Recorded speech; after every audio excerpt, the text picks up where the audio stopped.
일라디오. 최근 농수산물 유통 곳곳에 빨간불이 켜졌습니다. 일시적으로 수그러들었지만 요소수 부족 사태가 농업 분야의 물류 대란을 가져왔고 요소 비료 품귀 현상으로까지 이어지면서 타격이 심한 상태인데요. 새벽을 여는 전국 최대 공영 도매 시장인 가락시장에선 하역이 문제입니다. 이른 새벽 시장엔 전국 각지의 농산물이 시장으로 도착하고 경매를 거쳐 수요처로 향하게 되는데요. 이런 분주한 시점에 없어서는 안 될 하역은 아주 중요한 과정입니다. 그런데 중도매인과 하역 노조가 곳곳에서 마찰을 빚으면서 농산물 유통 차질이 우려되는 심각한 상황이 이어지고 있습니다. 왜 이런 문제가 발생했는지, 해결책은 뭔지 잠시 후 농수산 뉴스에서 자세히 알아보겠습니다. 11월 16일 화요일 오늘 아침 일라디오 출발합니다. 저는 아나운서 김재홍입니다.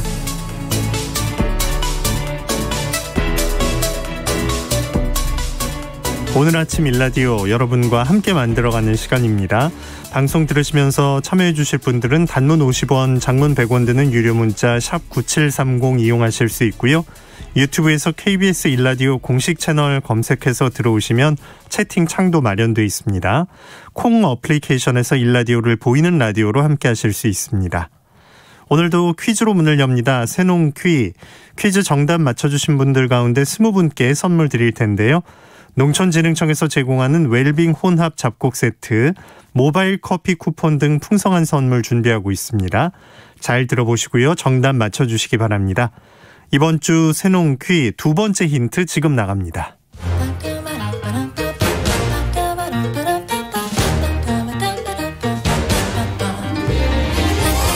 우리 땅, 우리 바다에서 자란 맛있고 건강한 우리 농수산물을 알아맞히는 세상의 모든 농수산물 퀴즈 새농퀴.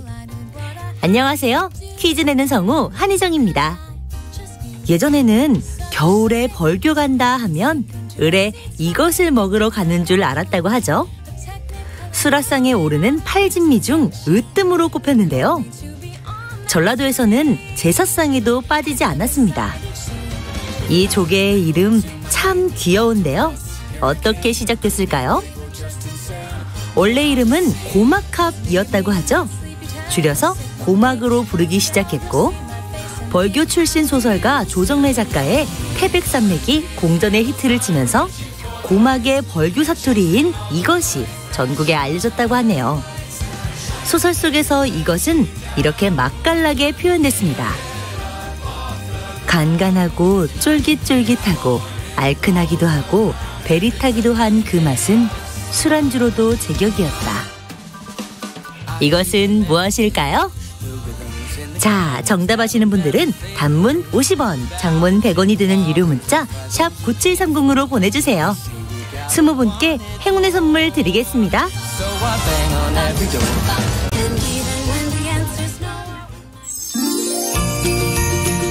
유익한 정보와 살아있는 이야기가 있습니다. KBS 오늘 아침 일라디오. 농수산 뉴스 시간입니다. 농민신문 유수연 기자와 함께합니다. 안녕하십니까? 네, 안녕하십니까? 네, 요즘 가락시장에서 그 농산물을 경매장에 하역하고 이걸 또 나중에 중도매인에게 배송하는 업무에 차질이 빚어지고 있다고 하는데 상황 설명부터 좀 부탁드릴게요.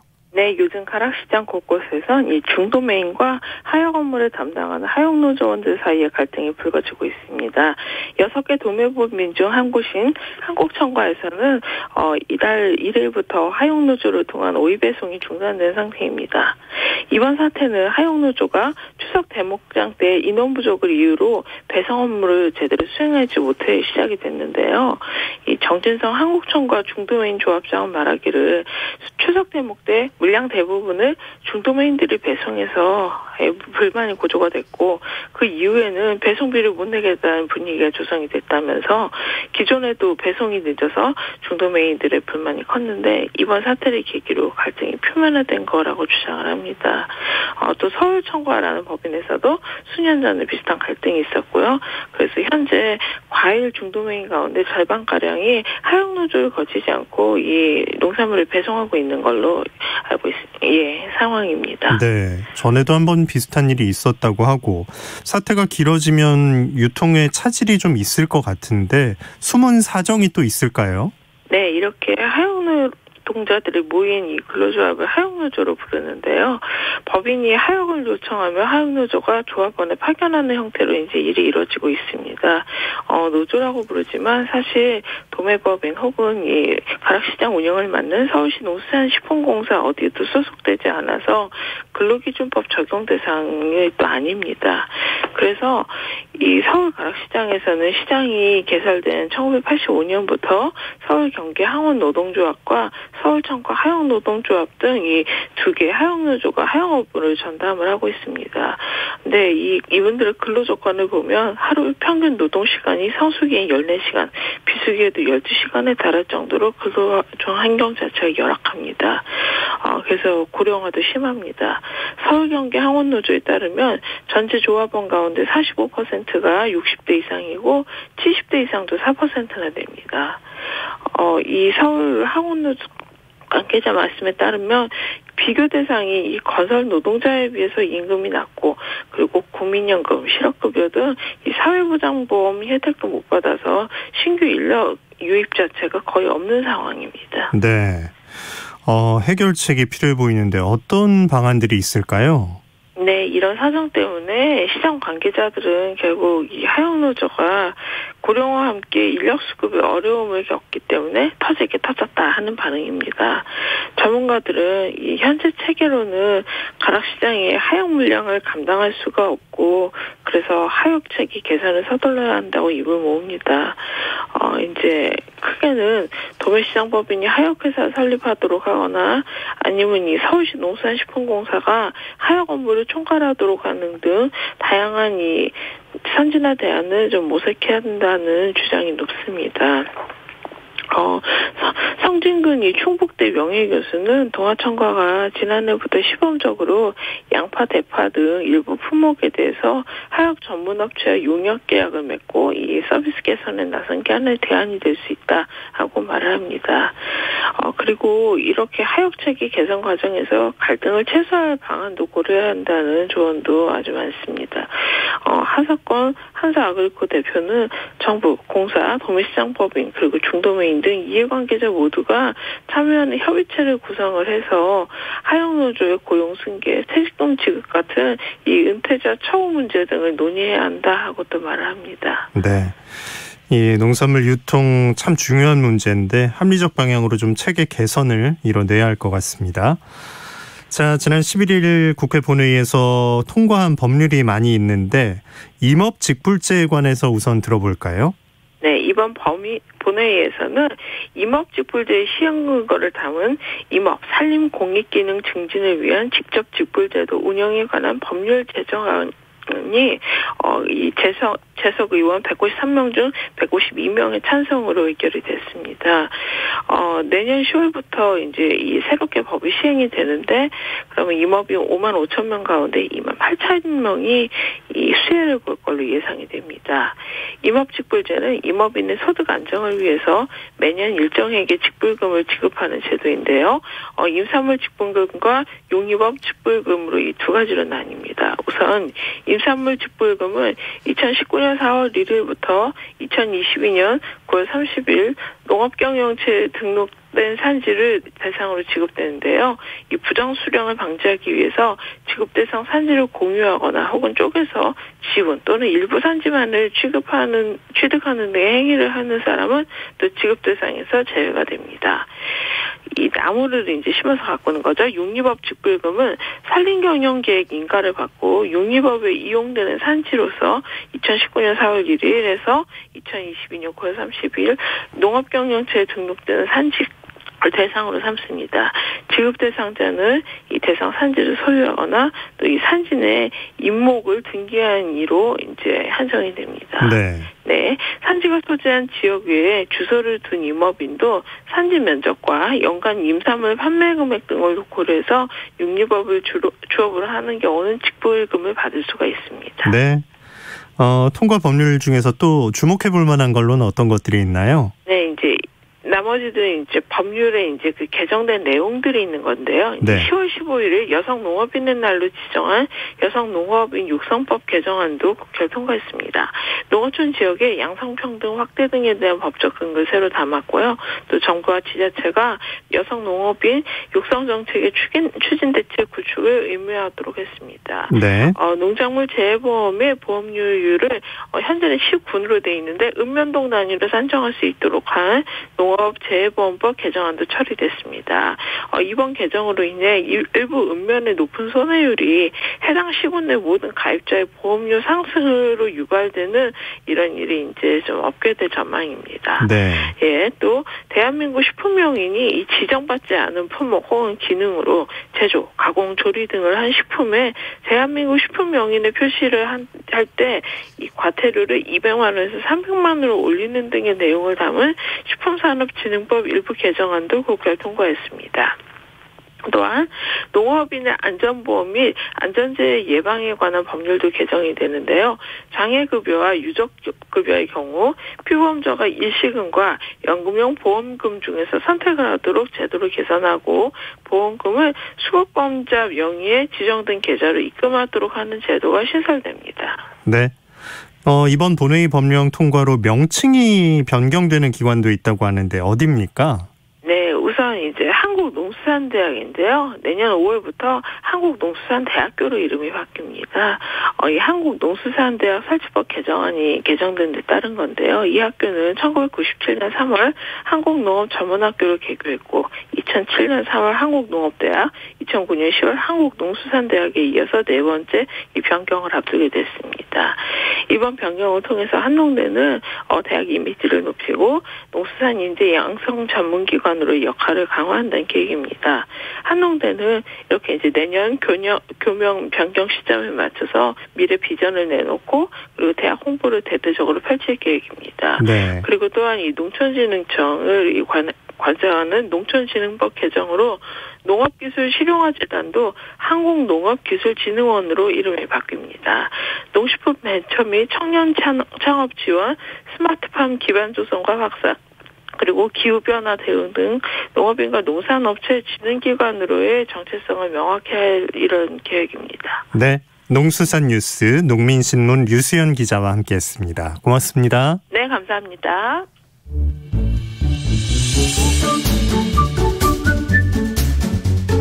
아침을 여는 기분 좋은 습관. KBS 오늘 아침 1라디오. 도시농부들을 위한 텃밭 가이드 수원 씨앗도서관 박영재 관장과 함께합니다. 안녕하세요. 네, 안녕하세요. 네, 텃밭 관련해서 궁금한 점 있으시면 단문 50원, 장문 100원 드는 유료 문자 샵 9730으로 보내주시기 바랍니다. 자세한 답변 드리겠습니다. 자, 관장님, 추위가 오가기도 했는데 다시 이번 주는 좀 기온이 올라간 것 같아요. 수능이 있는 주기도 한데 오실 때 날씨는 어땠습니까? 어제는 따뜻해서 안개까지 꼈는데 오늘은 좀 약간 좀 추워진 것 같습니다. 예. 낮 기온은 그래도 높아지니까 텃밭 하시는 분들은 조금 그래도 일할만 하시겠어요. 네, 기온이 낮 동안에는 또 영상 15도, 10도 이상 이렇게 올라가서 낮 동안에는 텃밭 작업하기 아주 좋은 날씨입니다. 네. 그래도 이제 겨울 대비를 해야 할 것 같은데, 주로 주말 농장을 이제 하시는 분들은 겨울에는 이제 어떻게 쉬어야 되는 건가요? 네, 민간에서 운영하는 대부분의 주말 농장이나 또 지자체에서 운영하는 그 시민 농장의 경우에도 11월 또는 이제 12월까지만 하라고 돼 있어서 네, 그래서 또 3월이나 4월경에 다시 오픈하니까 이 기간 동안은 좀 쉬게 되겠죠. 네. 이런 농장들 가운데 계속 같은 자리에서 또 농사를 허용하는 곳도 있지만 대부분은 밭 전체를 정리한 다음에 구획을 또 다시 이렇게 해서 텃밭을 분양하는 경우도 있습니다.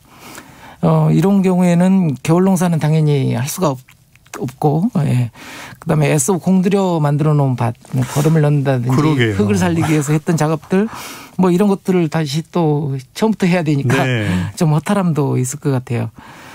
그리고 오늘 이야기할 다년생 작물들은 더구나 심을 수가 없게 되겠죠. 그 이제 해 넘기면서 구획 정리를 한다고 이제 몇 달 동안을 못 하고 그 다음에 아예 바뀌어버리게 되는 건데 다년생 작물을 오늘 가져오신 건 그 장점이 있기 때문이겠죠. 네. 한 번 심고 몇 년에 걸쳐서 계속 수확할 수 있는 다년생 작물이 텃밭의 절반 정도를 이렇게 차지하고 있다면 좀 바쁜 일상에서 좀 텃밭 작업에 들어가는 시간을 아무래도 좀 줄여주겠죠. 예. 그리고 일반적으로 다년생 작물들은 질병과 해충에 또 강한 것이 또 특징이에요. 그래서 또 다른 작물들을 또 건강하게 만드는 역할도 하고요. 또 이런 다년생 작물들이 자라는 곳은 밭을 일굴 필요가 없어서 흙 안에 미생물도 키우고 또 토양에 탄소를 저장하는 어떤 그런 중요한 역할도 하게 됩니다. 그렇군요. 예, 반면에 이제 이런 앞으로 소개할 다년생 작물들은 뿌리를 통해서 이렇게 계속 퍼져 나가거든요. 그래서 적당하게 수확해 먹지 않으면 계속 번져서 남아있는 텃밭을 다 차지할 수 있어요. 네. 그래서 따로 이렇게 잔디 펜스와 같은 지하로 땅속으로 들어가는 이렇게 펜스를 설치해서 너무 많이 번지지 않도록 이렇게 할 필요도 있습니다. 반 정도를 이제 믿고 맡기겠지만 또 너무 퍼지진 않게 막아야 되는군요. 대표적인 다년생 작물 뭘 떠올리면 될까요? 먼저 요즘 텃밭을 돌아다니면 아스파라거스를 심은 분들을 많이 볼 수 있더라고요. 예. 아스파라거스는 뿌리를 심어서 새로 나온 어린 순을 먹는 다년생 작물인데요. 3년근 정도 되어야 적당한 굵기의 순을 수확할 수 있기 때문에 어린 순을 길렀다면 이제 계속 키워야 되는 그런 이제 문제가 있죠. 그리고 아스파라거스는 또 수확을 할 때도 굉장히 조심을 해야 되는데 네. 순을 수확하지 않고 잎이 무성해지도록 이렇게 일부 방치해 두어야 여름과 가을 수확기에는 그래서 순을 수확할 정도로 자란 아스파라거스도 가을에는 수확을 이렇게 좀 줄이고 잎을 적당하게 이렇게 확보해 주어야 이듬해 다시 굵은 새순을 이렇게 수확할 수가 있습니다. 요령이 필요하군요. 이 크게 키운 건 진짜 되게 큰 것도 있더라고요. 예. 자, 또 어떤 다년생 식물이 있을까요? 고사리를 텃밭에 심은 분들은 많지 않은데요. 근데 이제 과수나무가 있어서 반그늘 조건에 고사리를 심은 분들이 있습니다. 봄에 재래시장에 가면 고사리 뿌리를 파는 할머니들을 볼 수 있는데요. 고사리를 과수나무 밑에 이렇게 15cm 깊이로 이렇게 심어 놓으면 뿌리가 번져서 전체적으로 고사리가 이렇게 차지하면서 다른 잡초들이 자라는 것을 막는 그런 중요한 역할도 합니다. 서로 좋네요. 예. 텃밭 주변에 이렇게 돌려심을 다년생 작물도 있다고요? 네. 텃밭 주변이나 이제 울타리 있는 쪽에다 이렇게 심는 건데요. 가시가 있어서 이렇게 울타리 역할을 하는 골담초가 있고요. 네. 그다음에 키가 크고 꽃도 예쁜 돼지감자, 흔히 이제 뚱딴지로 알려져 있는 거. 그다음에 넝쿨 작물인 아피오스와 같은 이것도 인디언 감자라고도 하죠. 이런 것들이 있습니다. 이 중에서 이제 골담초는 콩과의 이제 낙엽 관목인데 관절에 좋다고 해서 이름매처럼 관절에 좋은 약초로 5월에 노란 꽃이 펴서 또 관상용으로도 아주 아름답습니다. 뿌리를 주로 이제 약초로 사용하고요. 돼지 감자는 뚱딴지라고 부르기도 하는데 키가 크게 자라서 가을에 국화꽃 같은 아주 노란색 꽃을 피웁니다. 땅속에 감자와 비슷한 덩이줄기가 이렇게 생기는데요. 이눌린 성분이 있는데 이 성분은 천연 인슐린 효과가 있다고 해요. 혈당을 낮추고 콜레스테롤을 개선한다고 알려져 있습니다. 아피오스는 인디언 감자로 알려져 있고 또 콩과에 이것도 덩굴식물이에요. 예. 그래서 울타리 근처나 타고 올라갈 그물을 세운 다음에 심어주어야 합니다. 사포닌과 기능성 물질이 많아서 면역성 강화에 좋다고 알려져 있습니다. 이야, 내 밭을 어떻게 꾸밀지 울타리를 역할을 해줄 이런 작물들도 골라서 심을 수가 있겠네요. 사냐초 중에서도 다년생이 있을까요? 네, 대부분의 사냐초들이 다년생인데요. 텃밭으로 내려와 있는 이런 사냐초 같은 경우는 취라든지 곰취, 수리취, 곤드레아 같은 취나물 종류가 있고요. 그다음에 초석잠, 산마늘, 참나물, 도라지, 더덕과 같은 것들이 있습니다. 네. 이런 산야초들은 가을에 맺힌 씨앗이 떨어져 또 이듬해 봄에 새로운 포기들을 굉장히 많이 만들어내는 특징이 있습니다. 네. 우리가 늘 먹는 파도 단연생이라고요. 네. 조선파, 삼층거리파, 마늘, 부추, 그리고 달래 뭐 이런 것 같은 백각과의 작물들도 대표적인 단연생 작물입니다.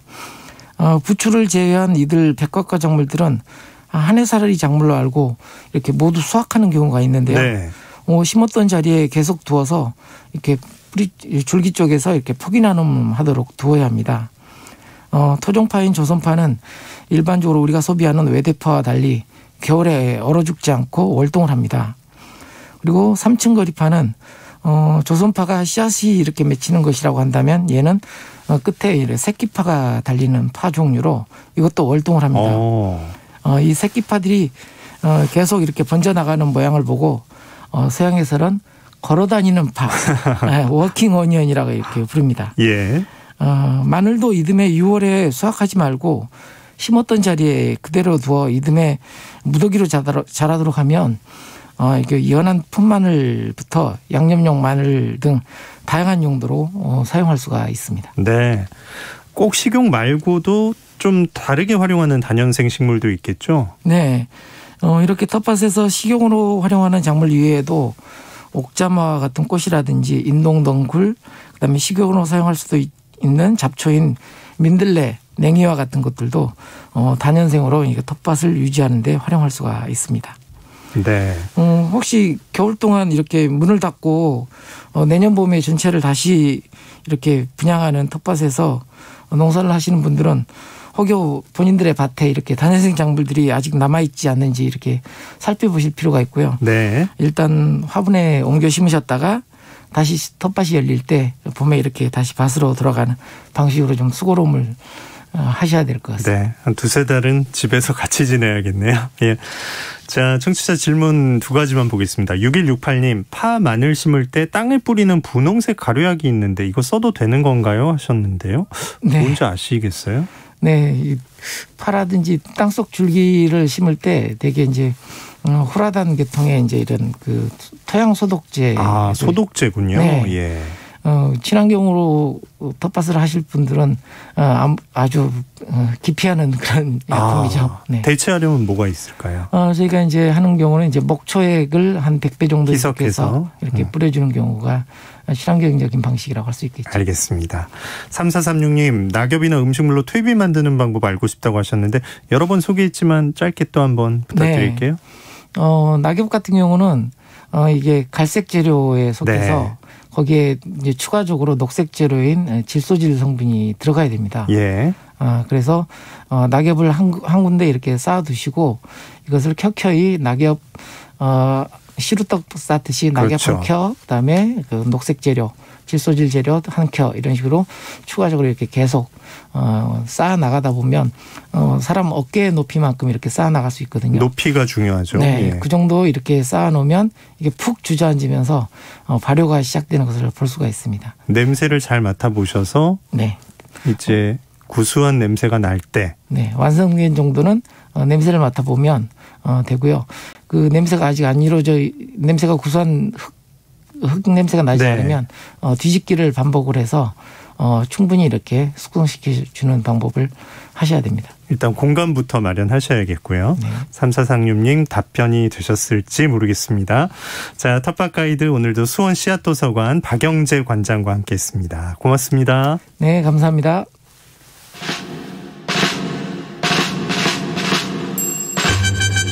활기찬 하루를 여는 오늘 아침 1라디오 건강한 아침 습관. 안녕하세요. 오늘 아침 힐링타임. 저는 필라테스 하는 방송인 양정원입니다. 잘못된 자세나 스트레스로 목에 통증이 있는 분들께 특히 좋은 목 앞뒤 스트레칭 함께 해보실까요? 자, 먼저 머리를 앞으로 지그시 숙여주세요. 손이 자유로우신 분은 양손을 깍지 끼워서 뒷머리에 대고 뒷머리를 지그시 누르면서 양쪽 팔꿈치는 살짝 앞으로 모아주세요. 이때 등은 굽히지 않고 고개만 천천히 숙이고 호흡은 밖으로 내쉽니다. 하나, 둘, 셋, 넷, 다섯. 자, 이번에는 고개를 뒤로 젖혀볼까요? 손이 자유로우신 분은 양손을 깍지 끼고 등 뒤로 팔을 쭉 뻗으며 고개를 천천히 뒤로 젖힙니다. 이때 목, 어깨, 척추 등 근육이 전체적으로 당기는 느낌으로 동작을 반복해보세요. 자, 하나, 둘, 셋, 넷, 다섯. 가능하시면 앞뒤 5초간 3회씩 반복해주세요. 오늘도 여러분의 건강한 하루를 응원합니다. 저는 양필라 양정원이었습니다.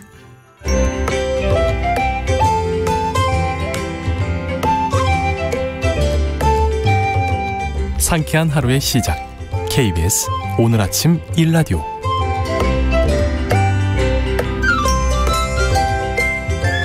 이번 순서는 민족문화콘텐츠연구원 박재희 원장이 전하는 고전으로 세상 읽기 시간입니다. 함께 들어보시죠.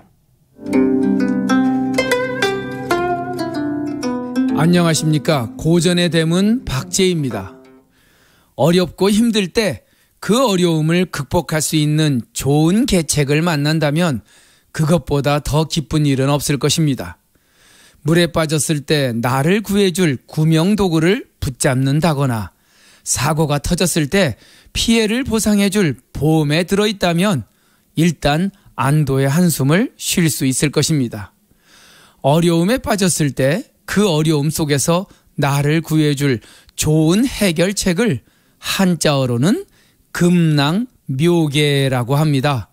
비단금자에 주머니 낭자, 금낭, 비단 주머니 안에 묘할 묘자에 계획 계자, 묘계, 어려움을 극복할 수 있는 묘한 계책과 지혜가 담겨 있다는 뜻입니다.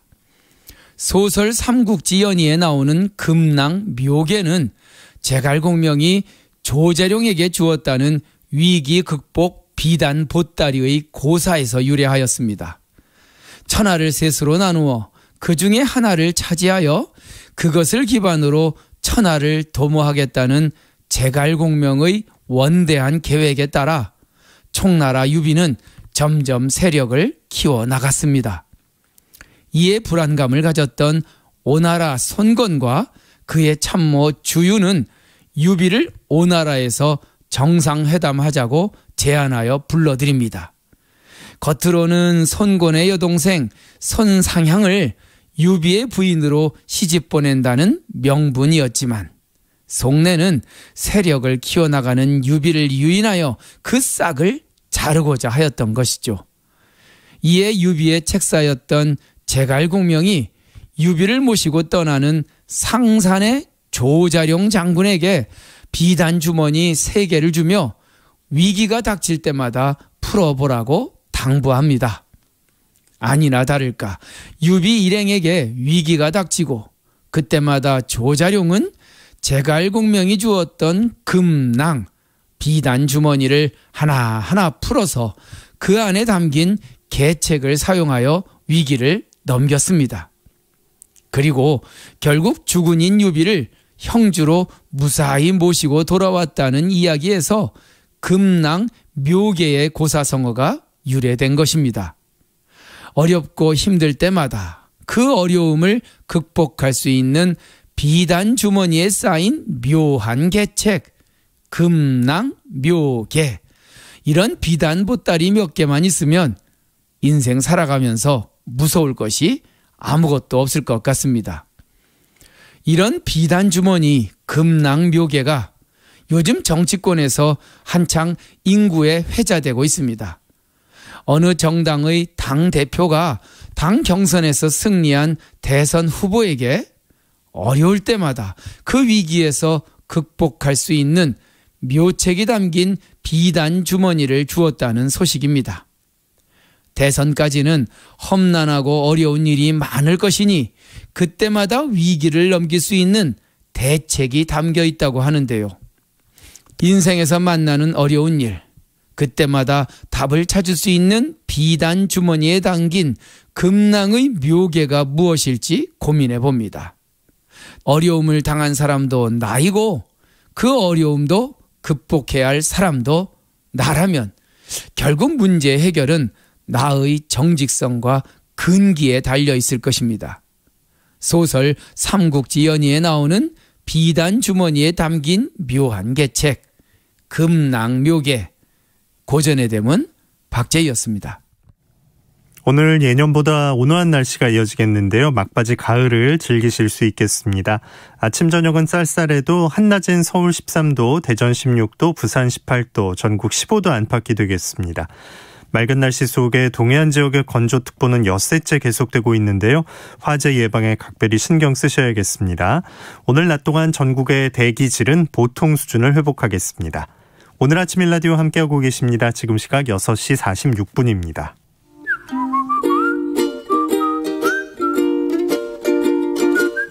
오늘 아침 일라디오 김재용 아나운서의 진행으로 듣고 계십니다.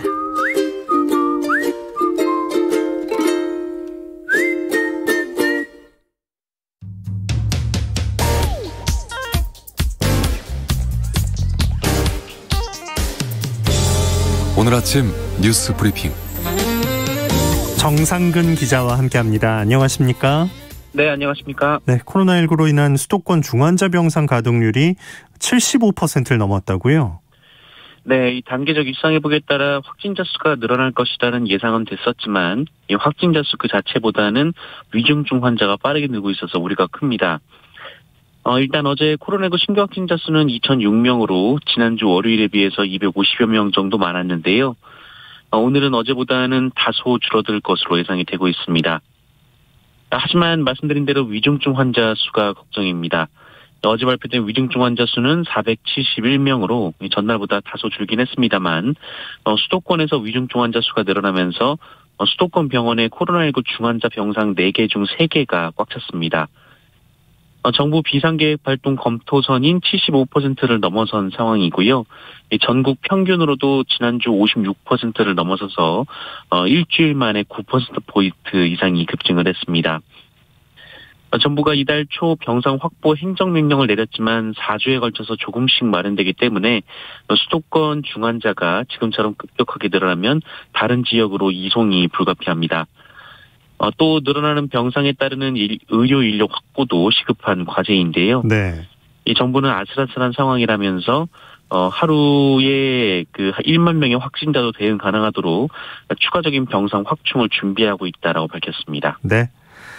자, 1년 반 만에 단체 관광객이 우리나라에 들어왔다고요? 네, 우리나라 국민들은 미국이나 캐나다, 영국, 프랑스 같은 유럽권 그리고 몰디브 등에 입국해서 이 코로나19 검사만 받으면 격리 없이 여행을 할 수가 있습니다. 반면 우리나라에 들어오는 외국인들의 경우 이 싱가포르와 사이판 주민들이 격리 없이 여행이 가능한데요. 어제 싱가포르 단체 관광객들이 국내에 들어왔습니다. 코로나19 유행 이후 1년 반 만에 단체 관광객 입국입니다. 싱가포르 정부로부터 백신 접종을 확인받은 여행객들만 들어올 수 있는데요. 이들은 입국 즉시 공항검사소에서 진단검사를 받았습니다. 현지 여행사 관계자들과 언론인 등으로 구성된 이 싱가포르 시범관광단은 진단검사 결과가 나오는 대로 수도권과 강원 지역의 한류 연계 관광지를 둘러볼 예정이고요. 네. 내일은 여행사를 통한 싱가포르 일반 단체 관광객들이 국내를 방문할 예정입니다. 네. 자, 민주당의 이재명 대선 후보 특검에 대한 입장을 다시 한번 밝혔다고요? 네, 이재명 후보는 지난주 관훈클럽 토론회에서 검찰 수사를 지켜보고 미진하면 특검이 필요하다라고 밝혔는데요. 이를 두고 언론에서 해석이 분분하자 이 검찰이 제대로 수사를 안 한다 싶으면 당연히 특검을 통해 진상규명을 해야 한다며 직접 특검 필요성에 무게를 실었습니다. 이것은 조건을 붙인 게 아니다 이렇게 주장하기도 했고요. 또 본인이 봤을 때도 이 야권 인사들이 연루된 50억 클럽 문제나 이 부산저축은행 수사 당시 대장동 대출건을 이 수사 선상에서 제외한 것에 대한 지금 검찰 수사가 미진하다라고 지적했습니다.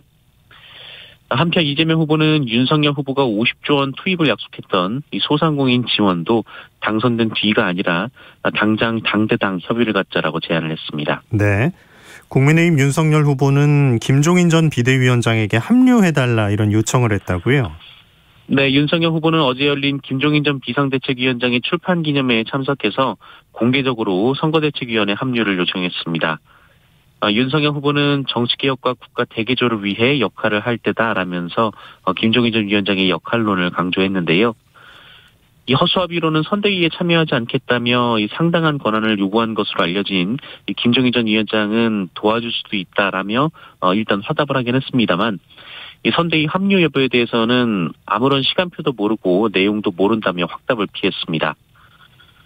한편 어제 문재인 대통령이 이철희 정무수석을 보내서 윤석열 후보에게 후보 선출 축하란을 보냈습니다. 윤석열 후보는 이 자리에서 대통령의 선거 중립을 요구했고요.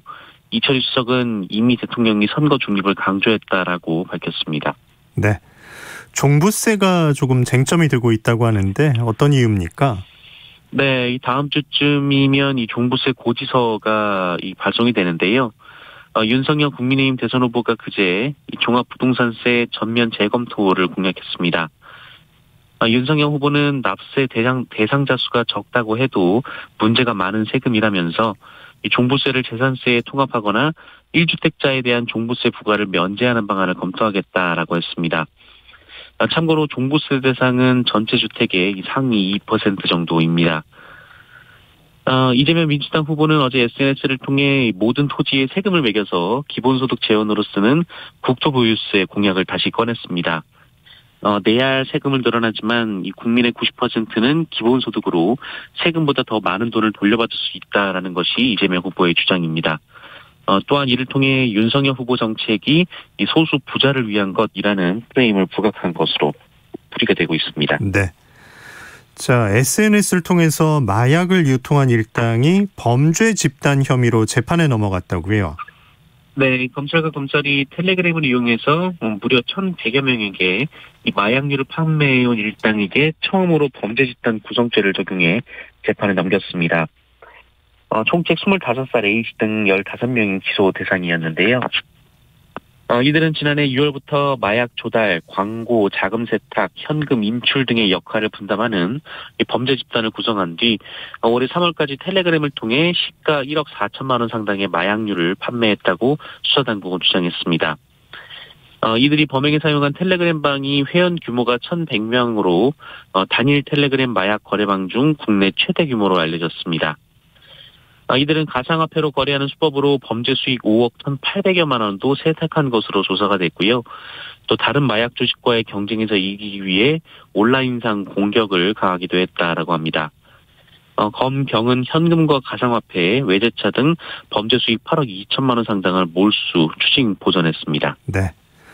아유, 이게 무슨 뉴스가 싶은데 학생들이 식당에 몰려 들어가서 난동을 피웠다고요? 네, 이 10여 명의 중학생들이 한 식당에 몰려가서 기물을 부수고 욕설을 하며 주인을 위협한 사건이 대구에서 벌어졌습니다. 테이블을 엎고 손님을 쫓으며 심지어 식당 주인을 밀치고 물리적 폭력을 가하기도 했는데요. 이유는 전날이 식당 주인이 식당 앞에서 담배를 피우는 학생들을 나무랐다라는 겁니다. 이 중학생들의 난동은 경찰이 도착을 했음에도 불구하고 30여 분 동안 더 지속이 됐는데요. 평소 이 건물 화장실 앞에서 자주 담배를 피웠던 이들은 건물의 CCTV까지 파손했습니다.